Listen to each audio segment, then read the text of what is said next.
नमस्कार मित्रांनो, ॲग्रीकट्टा यूट्यूब चॅनलमध्ये आपले सर्वांचे स्वागत आहे. मित्रांनो, महाज्योती, सारथी, बार्टी आणि TRTI या संस्थेमार्फत होणाऱ्या CET परीक्षा काही झालेल्या आहेत आणि काही बाकी आहेत. तर मित्रांनो, ज्या परीक्षा झालेल्या आहेत त्यांचे निकाल कधी लागणार आहेत याबाबत आपण एक्सपेक्टेड डेटही सांगणार आहोत. त्यासाठी व्हिडिओ शेवटपर्यंत बघा आणि चॅनलवर नवीन असाल तर सबस्क्राईब करून ठेवा.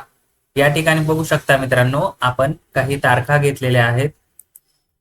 दिनांक 31/7/2024 रोजी SSC ची परीक्षा झालेली आहे. तर त्याची एक्सपेक्टेड निकालाची दिनांक काय असणार आहे? 30 ऑगस्ट पर्यंत हा निकाल लागू शकतो.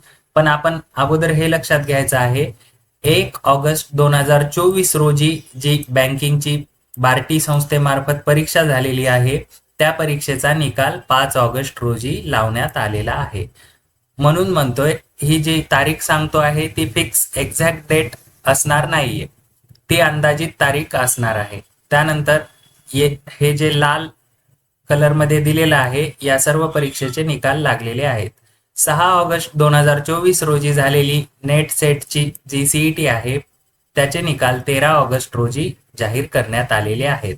त्यानंतर 6 ऑगस्ट रोजी झालेली MBA CATची परीक्षा, त्या परीक्षेचा निकालही 13 ऑगस्ट रोजी लावण्यात आलेला आहे. मग बघा, 1 ऑगस्ट 2024 रोजी बँकिंगची जी परीक्षा झालेली आहे तिचा एक्सपेक्टेड म्हणजे या तारखेच्या अगोदर 31 ऑगस्टच्या अगोदर आपल्याला निकाल बघायला मिळू शकतो. त्यानंतर 10 ऑगस्ट 2024 पासून जी UPSC परीक्षा सुरू झालेली आहे CET, त्याचे निकाल 15 सप्टेंबरच्या अगोदर आपल्याला बघायला मिळतील.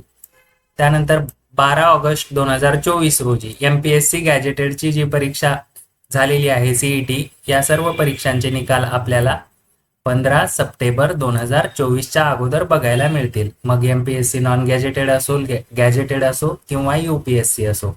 मित्रांनो, अशाच माहितीपूर्ण व्हिडिओसाठी ॲग्रीकट्टा यूट्यूब चॅनल सबस्क्राईब करून ठेवा आणि PDF मटेरियलसाठी टेलिग्राम चॅनल जॉईन करायला विसरू नका.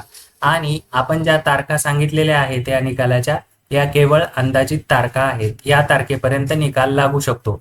आता तुम्ही बघितले असेल, बँकिंगचे काही निकाल हे 4 ते 5 दिवसामध्ये लागलेले आहेत. कशामुळे लागलेले आहेत?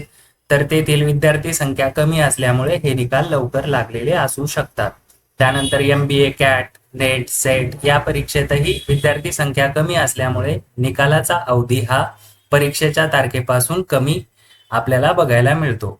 आणि बाकी ज्या परीक्षा आहेत SSC, banking, UPSC, MPSC gazetted आणि नॉन गॅजेटेड या परीक्षा देणारे विद्यार्थी जास्त असल्यामुळे आपल्याला 1 महिन्याचा कालावधी लागू शकतो.